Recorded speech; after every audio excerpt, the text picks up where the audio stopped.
Indian technology, with the Israeli technology companies. So where it can happen in many sectors, okay? I'm thinking that I see that the audience, there are a few of you here, and it's interesting for me to hear, how many of you are from a digital media space and ad tech? Okay. And from agriculture, I know at least one is here, but okay. Very interesting. There is anyone here from finance and insurance? You are?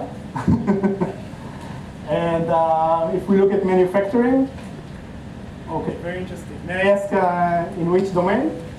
We are in textile domain for textile machinery manufacturing. Okay, very interesting. Very interesting. And we have someone from water that I know, right? Okay. And renewable energy. May I ask in which domain? Solar. Solar. Okay, and you do projects? Solar and energy saving devices, hot water systems. And you manufacture Yes. devices. Very interesting. Integration. Okay. And of course, food. I know that we have you. Another one. Okay. Very interesting. So we find lots of potential in these sectors, and we have portfolio companies in this sector, all kinds of innovation from Israel that are looking to find the right partners in India, and Chennai, we believe, is a good hub for that. Okay. I didn't speak about that because this is a very dominant sector of growth between both countries, but usually it goes as G2G. Governments are collaborating, and basically this sector, as I see it, doesn't really need any platform in order to create a business. Not sure if it's good or bad, but this is what we see happening today. A little bit about Israel, not looking at price. And in the Indian market, many times you think the opposite. You look at the need of the market, then you try to find the right product for that. And sometimes this doesn't match. For that we have pollination, but we'll talk about it soon. Why did I put this picture of nice oranges? Because they are Israeli and they are not sold in Israel. You cannot find them on the shelf in Israel. What does it mean? Israel is an export-oriented country, and even when there is a product that is ready to go to market, there is a very good chance that it was never being sold in Israel. Okay? First market for Israelis will be foreign market.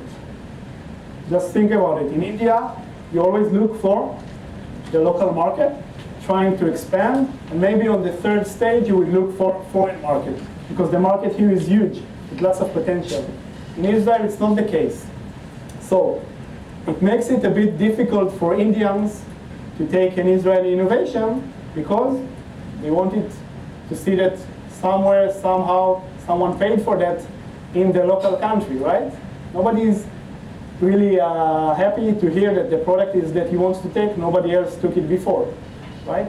So that's the idea. But Israel, you should know, is export-oriented, and many times products are being developed to being sold in the foreign markets, okay? Now, another issue about Israel is politics. I'm not going to get into politics, but you should be aware that Israel doesn't have the best connection with its neighbors, and we don't have much trade with other countries around us.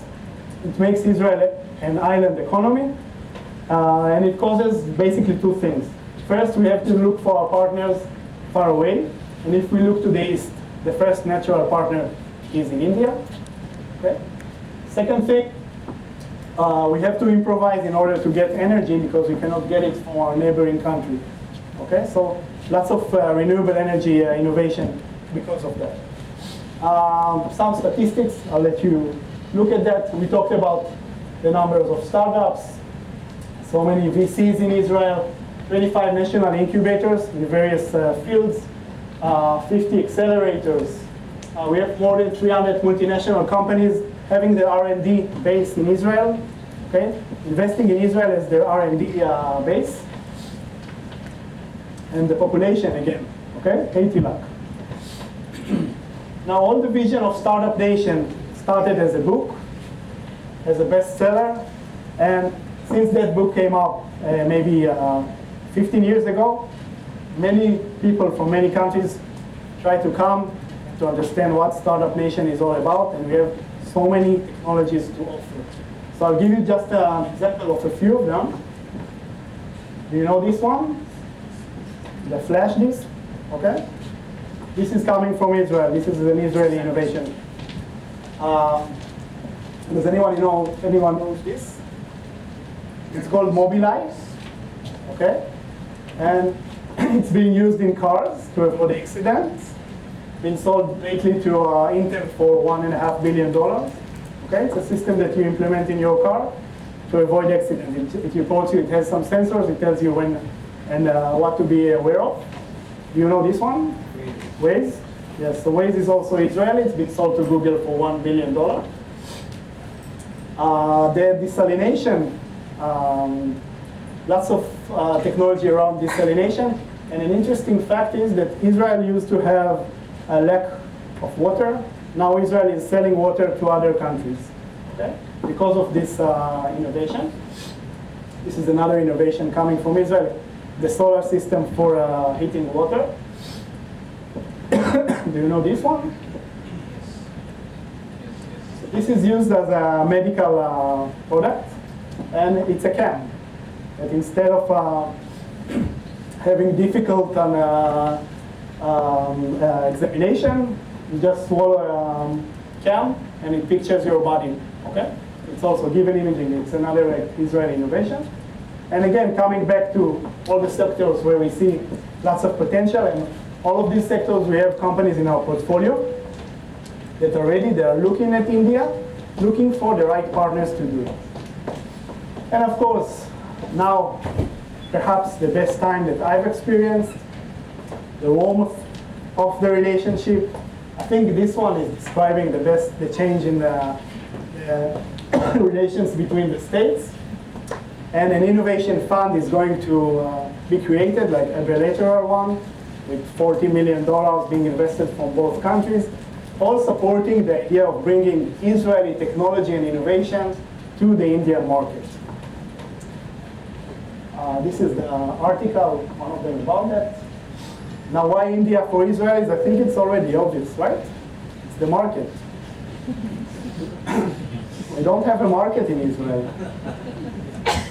We look for a bigger one. And it's also a gateway to Arab world. We cannot sell to Arab world. We need partners from a place where we have relations with Arab world, and then we can have sales there. However, I must say that the Indian market is big enough. We don't have to have this aspect. And we share common values, which is very important.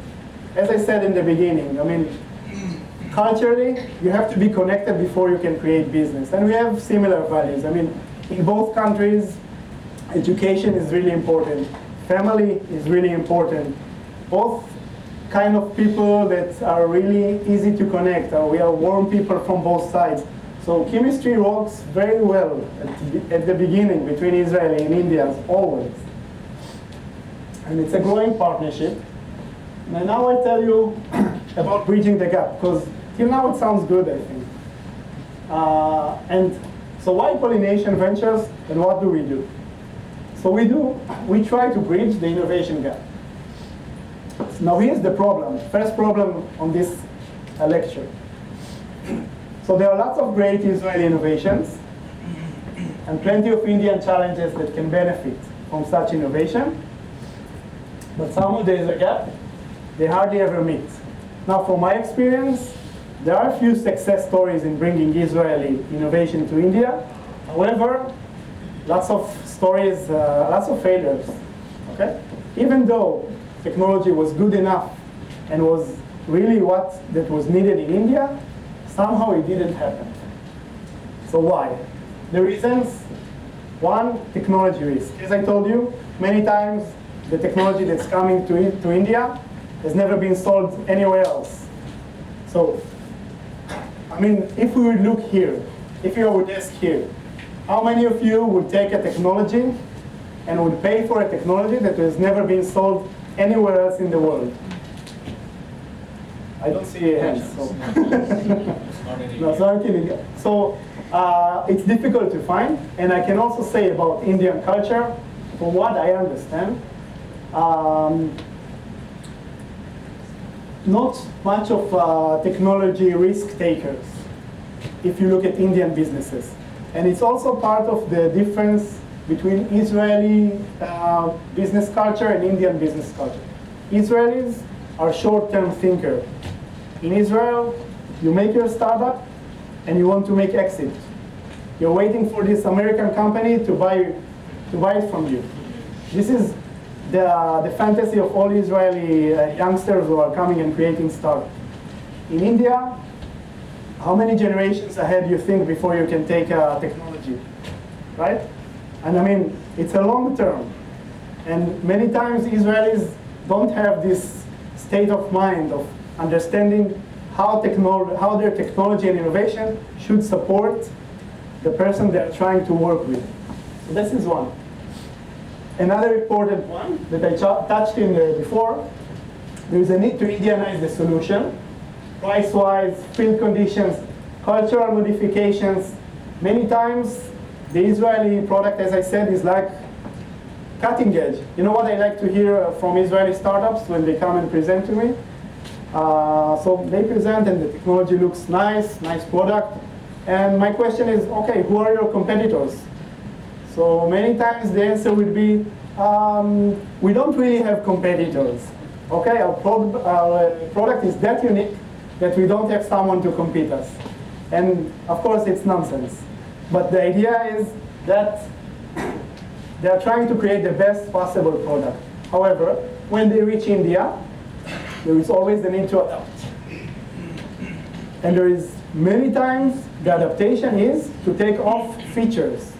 Your product is good, but take off that, take off that, take off that. Let's make it price competitive in the market.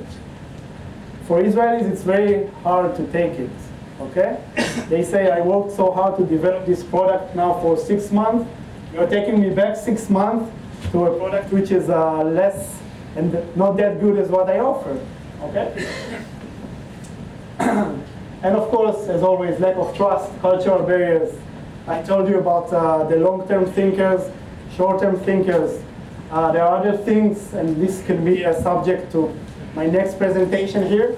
But we can say about the way Israelis look at the contract and the way Indians are looking at the contract. We can talk about the need of Israelis to be on the ground when they try to sell a product, and the Israeli need to be at home during that time. So many things that make it more difficult. Now the current initiatives that you have in the market is B2B consulting companies. I worked for one of these Indo-Israeli companies for 7 years.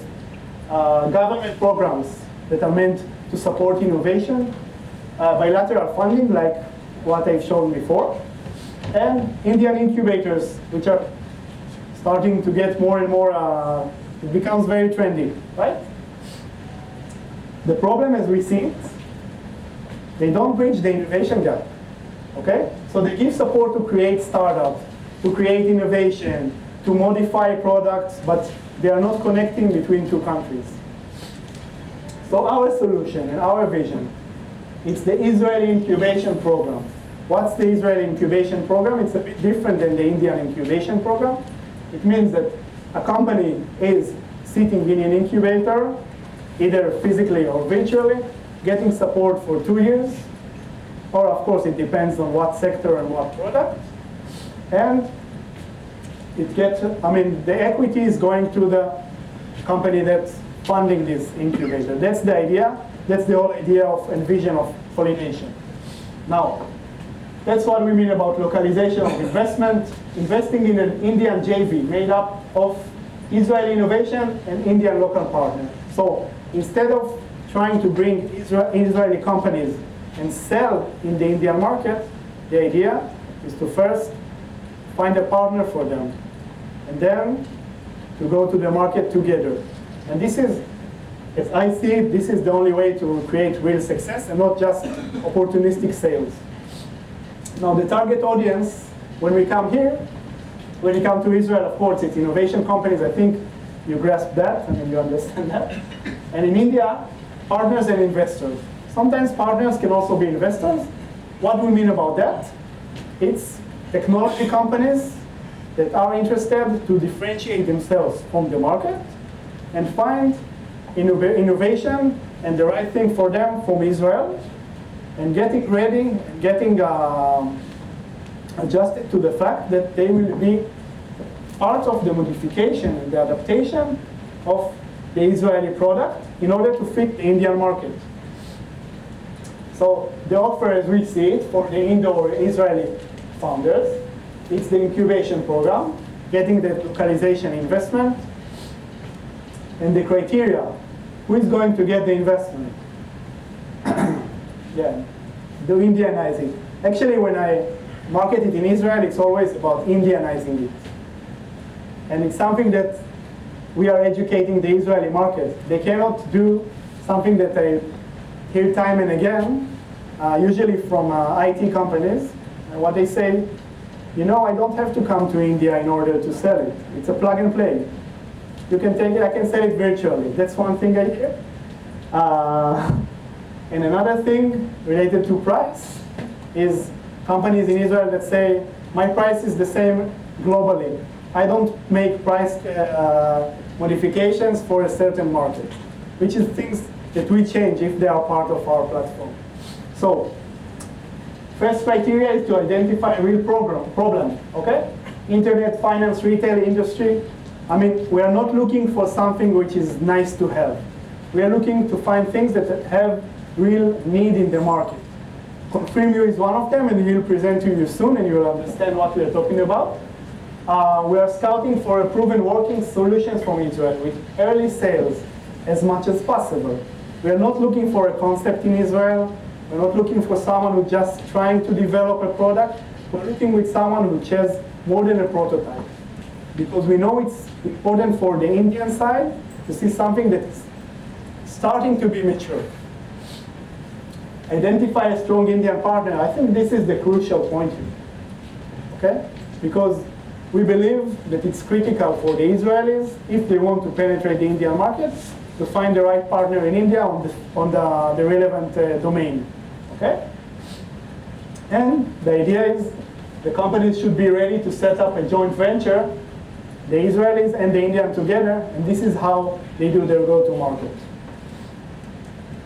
Now this is something that we add as a bonus.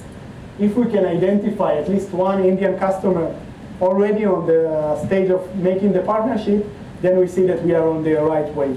Okay? Who is this Indian customer? It could be a customer of this Indian partner before this partnership is even set. Okay? Now, basically we are on the point that we are seeking for more and more Indian partners. And we're talking about strong industrial partners with deep industry traction. Companies that are already in the market and are looking for the right innovation, right technology to partner with. Now again, the ability to collaborate on Indianizing and Israeli innovation, because this is what this new JV will need to do. It's taking the Israeli technology, reshaping it to make it fit the Indian needs. And this I add again as a bonus. The Pan-Asia reach, it's good, but I believe that the Indian market is big enough for Israeli companies and for this JV. Now, one business model, one option that we look at, first is getting licensing of the Israeli product by an Indian company. Second is to create the Indian JV, which most likely would look like that. Okay? Having 3 players in that. And of course, this is how this company will look when it starts working in India. Now, so fast, but summary. We see it as a real need for Israel and India, from our experience. We are looking for available and working technologies in Israel. a clear agenda and investment criteria, okay? Everyone will know what will happen once they are connected. And the leadership is made by innovation experts from both sides. Now, coming back to this slide. We see lots of interest in India on the blue one. What do you think will make Indians more interested in that sector? I mean, I would be glad to hear any of you who has some suggestion of how we can take and get attention of these kind of companies in India. Get attention of Indian companies to try and locate this kind of companies. So it's open to you if any one of you can think of a suggestion. And actually, I'll take it as a different question. What do you find interest in Israel from my presentation? I mean, an example of one company here would like to say he would be interested to look at technologies from Israel. I'll give you the, yeah.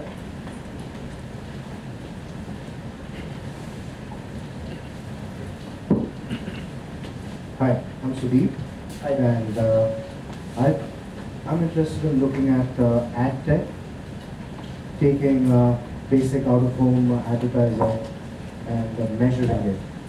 Maybe IoT could be a combination of what Isreal already has with Waze. Yeah. Combination of traffic information, combination of IoT to measure views. And you have your own company right now? Yes. So what do you do, if I may ask? We're building a marketplace Uh-huh. for marketing professionals to buy out-of-home media. Okay, very interesting. So they can buy media on a map. We also plan to have a bit of augmented reality so they can actually see the billboard. Okay. Could be digital billboards and even cloud signage. Mhm. But it's going to be a mix. It's not going to be just one product because we don't want to exit very soon. Oh, I We see. want to run, like And- you just said. Okay.